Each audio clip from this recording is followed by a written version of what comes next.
하드셋. 안녕하십니까. 사마에러입니다. 성덕수 교수님저 제10판 신민법 강의 2회독 유치권의 성립 보겠습니다. 757페이지 로마제 2번의 유치권의 성립. 사마에러TV 기입자 추천을 부탁드리고 유튜브 구독을 권합니다. 로마제 2번 유치권의 성립. 유치권은 다음과 같은 요건이 갖추어지면 법률상 당연히 성립한다.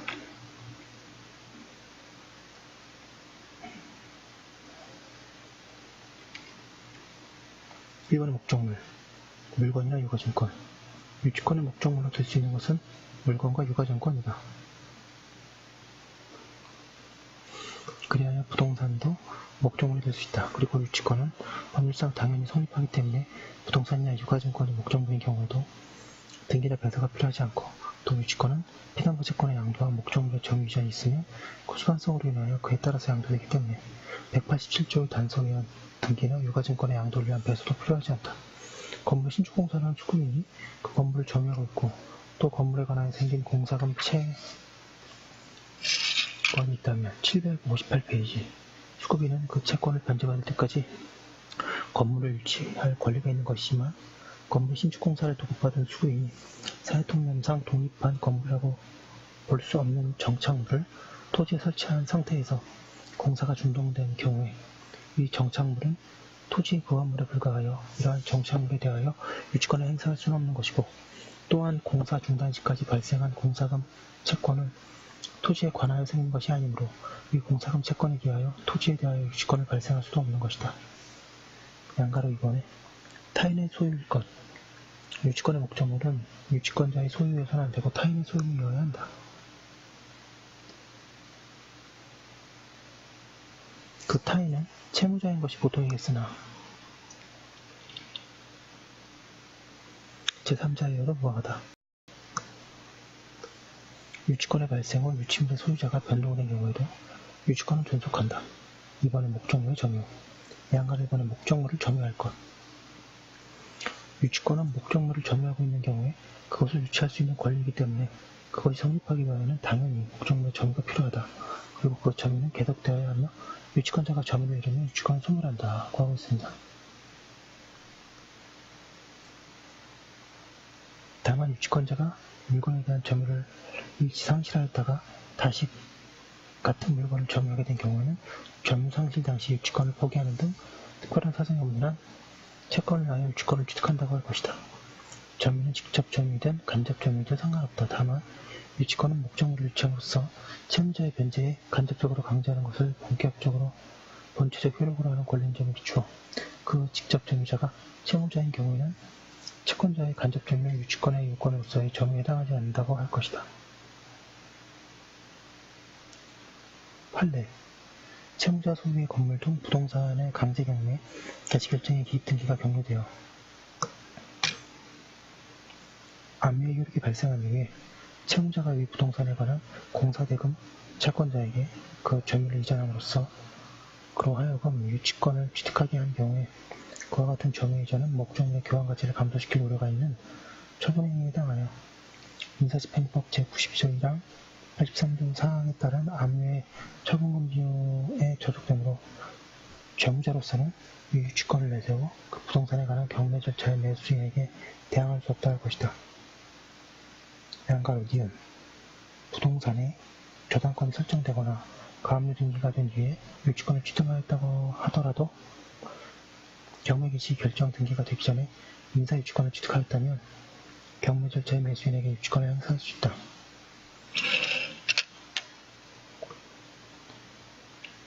(759페이지) 한편 부동산에 관한 민사집행 절차에서는 경매 개시 결정과 함께 압류를 명함으로 압류가 행하여짐과 동시에 매각 절차인 경매 절차가 개시되는 한편, 국세징수법에 의한 체납처분 절차에서는 그와 달리 체납처분에 의한 압류와 동시에 매각 절차인 공매 절차가 개시되는 것이 아닐 뿐만 아니라 체납처분 압류가 반드시 공매 절차로 이어지는 것도 아니다.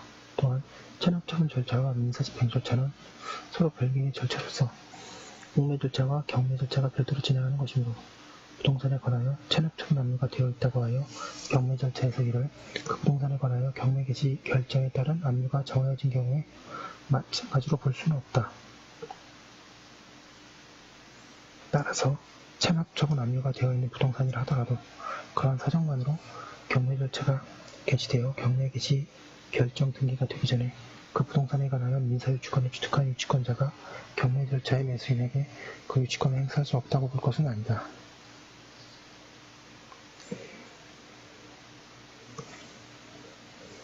지금 채무자 소유의 건물에 관하여 지금 개축 등 공사를 도급받은 공수급인이 경매 개시 결정의 기입 등기가 마쳐지기 전에 채무자로부터 그 건물의 점유를 이전받았다 하더라도 경매 개시 결정의 기입 등기가 마쳐져 압류 효력이 발생한 후에 공사를 완공하여 공사대금 채권을 취득함으로써 그때 비로소 유치권이 성립한 경우에는 수급인은 그 유치권을 내세워 경매 절차의 매수인에게 대항할 수 없는 것이다.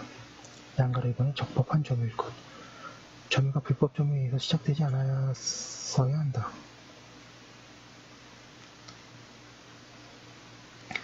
그리하여 점유를 침탈한 경우는 물론 사기 강박에 의하여 점유하거나 적법한 권한 없이 점유한 경우에는 유치권이 없다. 권한이 없으니 과실 없이 물렀더라도 같다. 불법 행위로 인한 점유를 취득한 후에 적법한 권한을 취득한 뒤에도 유치권은 부정되어야 한다. 처음에는 적법하게 점유를 취득하였으나 그 후에 권한이 소멸한 경우에 유치권의 성립을 인정할 것인지가 문제된다. 여기에 관하여 학설은 1번에 부정설, 2번에 소멸을 과실 없이 알지 못한 때에는 인정하지 않자는 견해, 3번에 소멸에 관하여 악이거나 선이지만 중과실이 있는 경우에는 부정해야 한다는 견해를 나누어져 있다. 잠깐만요. 누가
하두셋 하두셋에 이어서 하도록 하겠습니다.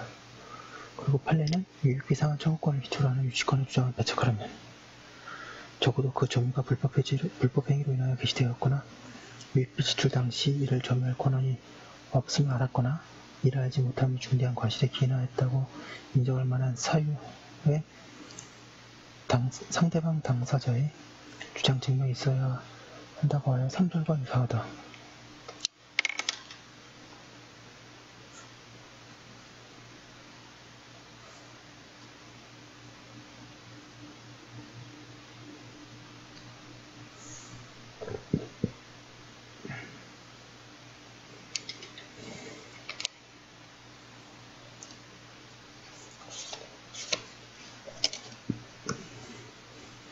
사견, 단순한 이행거절이 아니고 물건으로서의 유치권의 성립은 엄격한 요건 하에 인정하는 것이 바람직함으로 위의 경우에는 언제나 유치권이 성립하지 않는다고 새겨야 한다. 따라서 예컨대 건물의 임차인이 임대차가 소멸할 뒤에 건물을 계속 점유하여 유익비를 지출한 경우에도 그 유치권이 없다. 760페이지 미등기 건물을 그 소유권의 원주취득자로부터 빚 대신 양도받아 점유 중에 있는 피고가 원주취득자인 소외인에게 그 건물에 관한 유치권이 있다고 하여도 그 건물의 존재와 점유가 토지 소유자인 원고에게 불법행위가 되고 있는 이 사건에 있어서는 소외인에 대한 유치권으로 원고에게 대항할 수 없다고 하고 있습니다. 3번 변제기가 된 채권의 존재. 지금 보고 있는 게 유치권의 성립이고 목적물과 점유, 변제기가 된 채권의 존재 이렇게 세 가지가 있어야 됩니다.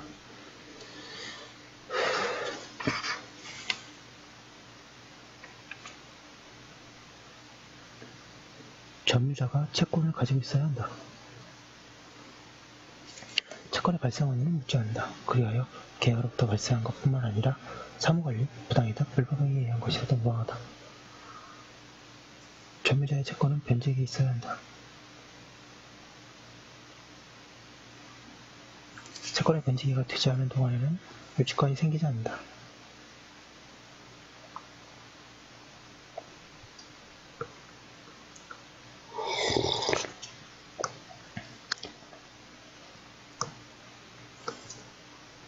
유치권이 성립되었더라도 법인이 채권에 관하여 상한기간을 허락한 경우에는 유치권이 소멸한다. 이와 같이 유치권에는 채권이 변제기가 있어야 권리가 성립하는데 이는 다른 담보물권과는 다른 점이다.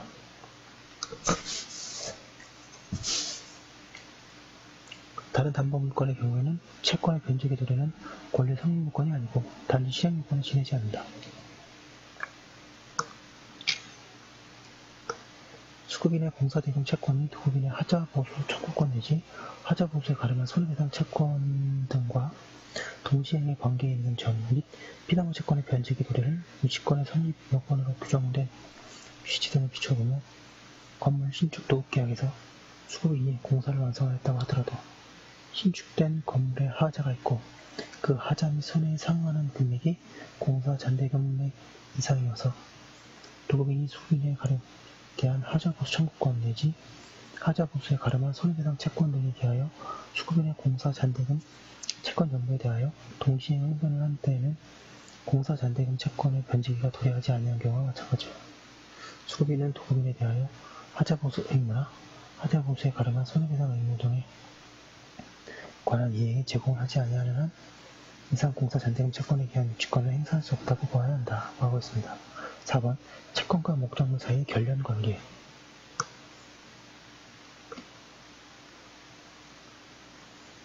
결련관계가 유치권에서는 결련관계가 제일 중요하고요. 난갈 1번에 결련관계가 인정되는 경우 유치권이 성립하기 위해서는 채권이 유치권의 목적물에 관하여 생긴 것이어야 한다. 즉 채권과 목적물 사이의 결련관계가 있어야 한다.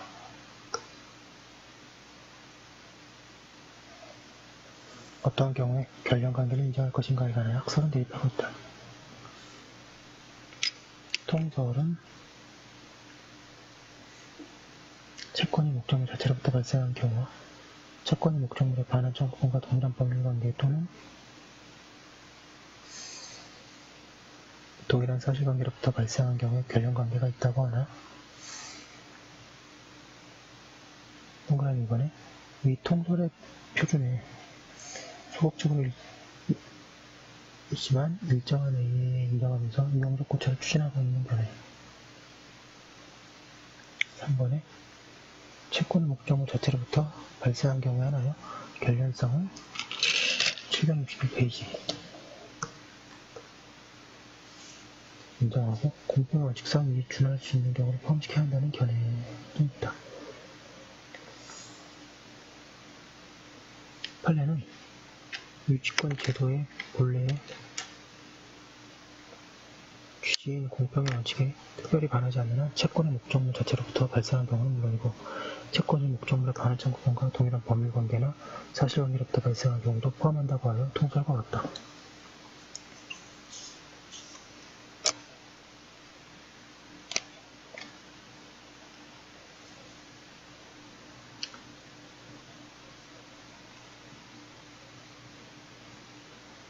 통설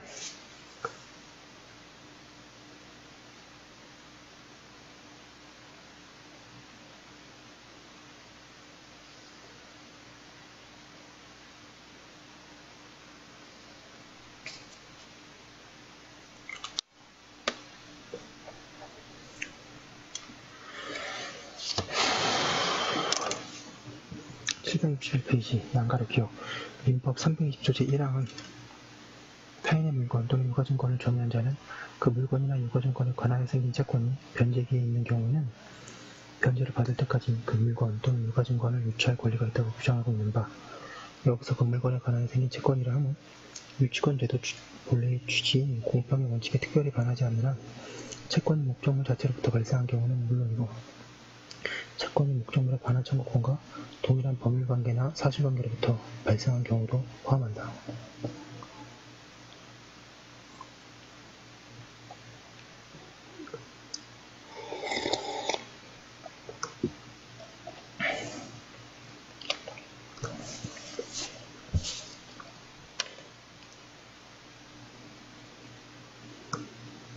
이른바 계약명의신탁에 있어서 명의신탁자가 명의주탁자에 대하여 가지는 부당이득 반환 청구권은 부동산 자체로부터 다양한 발생한 채권이 아닐 뿐만 아니라 소유권 등에 기한 부동산의 반환 청구권과 동일한 법률관계나 사실관계로부터 발생한 채권이라고 보기 어려운 것.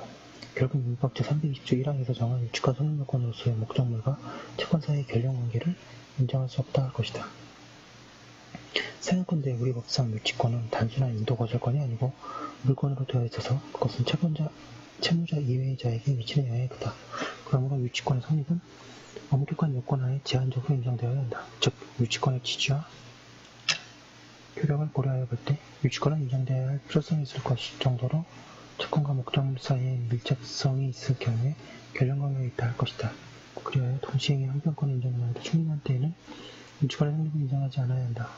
사견에 비추어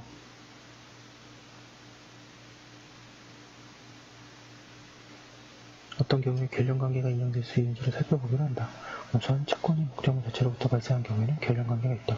예컨대 물건의 점유자가 물건의 필요비 또는 유익비를 지출한 경우 점유자가 목적물로부터 손해를 입은 경우에는 비용상환 청구권, 손해배상 청구권과 목적물 사이의 결령관계가 인정된다. 도급계약에 기하여 신축된 건물의 소유권이 도급인에게 속한 경우에 수급인이 공사대금 채권을 가지고 있는 때도 같다. 그리고 채무불이행에 의한 오늘따라 카톡이 굉장히 많이 오네요. 예. 손해배상 청구권은 원채권의 연장으로 보아야 할 것이므로 물건과 원채권 사이에 결령관계가 있는 경우에는 손해배상 채권과 그 물건과의 사이에도 결령관계가 있다. 그에 비하여 임차권 보증금 반환 청구권, 권리금 반환 청구권, 임차지상에 해놓은 시설물에 대한 매수 청구권, 건물 임대차에 있어서 건물 시설이 아니기 때문에 임차인에게 건물을 임차 목적대로 사용하지 못한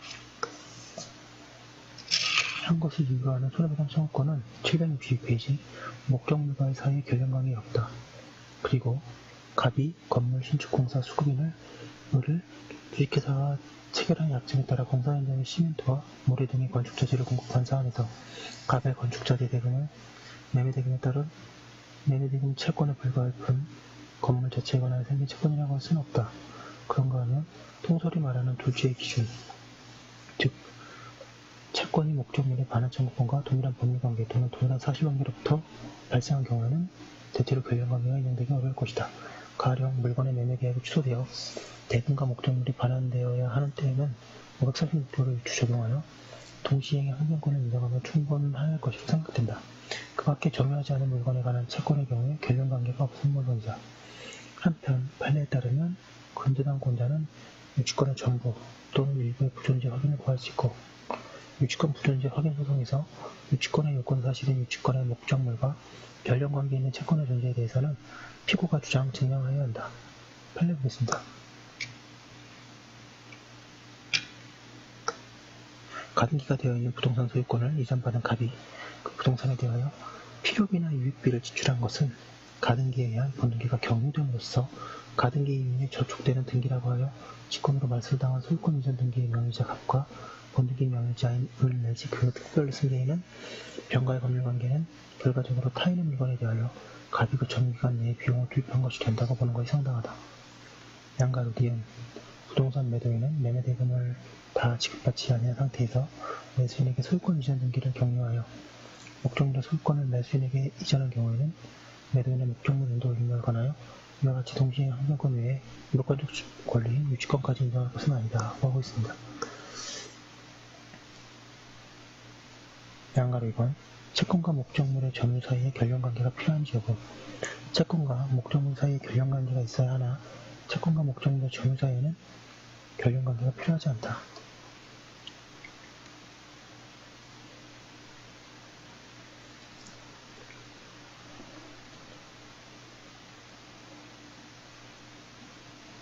즉 채권의 목적물을 점유하는 동안에 또는 점유를 시작하는 게 생겨나는 것이 아니다. 따라서 목적물에 관한 채권을 가진 자가 그 물건을 점유하게 된 때에도 유치권을 성립한다고 하고 있습니다. 5번에 유치권을 배제하는 특약이 없을 것. 유치권의 발생을 배제하는 특약도 유효하므로 그런 특약이 없어야 한다고 하고 있습니다. 여기까지 한 거 올려두고 다음 거 이어서 하도록 하겠습니다.